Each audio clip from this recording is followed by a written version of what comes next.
অনেকে ভাবতেছে আমরা নাকি রাজনীতি করি দল থেকে পদ পদবি পাওয়ার জন্য, বড় ইনকাম পাওয়ার জন্য। ভাই, আমরা দল থেকে কোনো কিছু পাওয়ার জন্য আশা করি না। দল থেকে পদ পদবি পাওয়ার জন্য আমরা রাজনীতি করি না। আমরা বিনা স্বার্থে দলকে ভালোবেসে, বঙ্গবন্ধুর সহপরিবারকে ভালোবেসে আমরা রাজনীতি সাপোর্ট করি।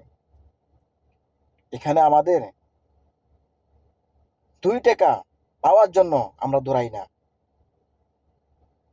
কারণ আমি একজন বাংলাদেশের নাগরিক। হ্যাঁ, আমি নাগরিক হিসাবে আমার যে কোনো দল করার অধিকার আছে। যেহেতু আমি একজন বাংলাদেশের নাগরিক,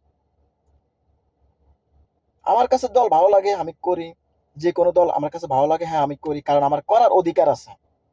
অধিকার আছে একজন নাগরিক হিসাবে। ধন্যবাদ সবাইকে। ভিডিওটা পারলে শেয়ার দিবা। অসংখ্য ধন্যবাদ।